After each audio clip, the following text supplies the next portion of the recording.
Badgers are rather special animals, and they're ghostly quiet.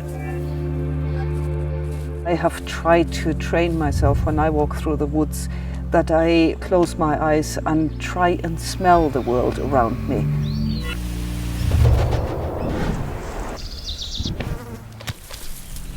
Every now and then I can smell a badger latrine, for example, and then I always think, wow, I'm really good. I smelled where the badgers have their latrine. And then somehow I think, no, I'm actually really bad, because a badger could discern so much more information from this smell than I can.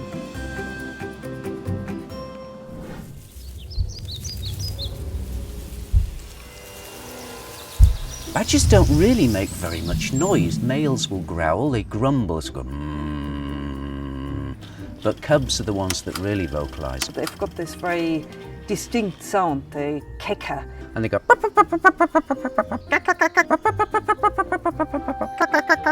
So if you're badger watching and you can't really see over the nettles, but you hear this, that's a really distinctive way of knowing that cubs are around.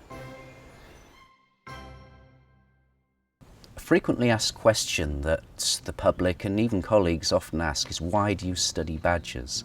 And the answer that we like to give is that we don't study badgers. We study ecology, and we use badgers as a brilliant model species for doing that. What we're interested in is questions about how the species is distributed, things that affect their abundance, how they respond to climate change, diseases, threats and that sort of thing. And because they're so easy to work with, we can trap large numbers, get good data, they make a great model species.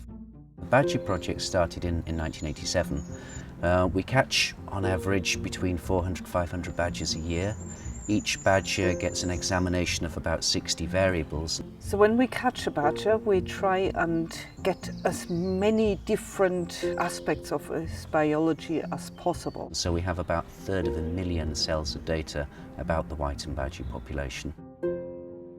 We can literally find the whole picture of the Wytham badger population as a family tree, if you like. And we can therefore start to understand, what is it that dictates when you're a little badger?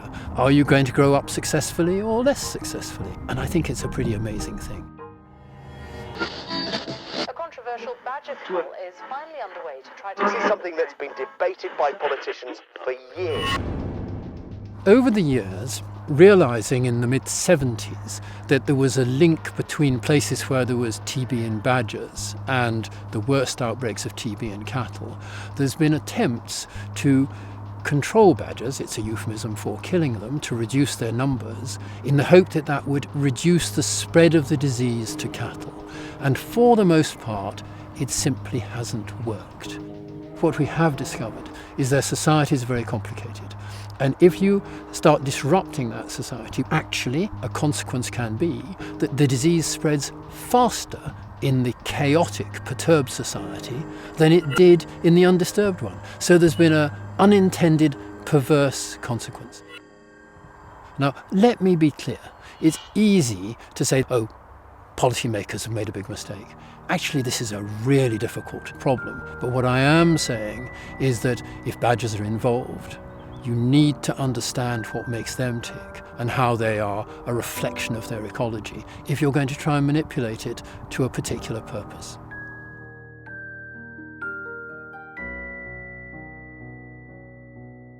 Wytham is magnificent because there's the opportunity to do things long term, and there's the opportunity to interpret what you discover alongside other long-term activities. And come to think of it, we've scarcely got started.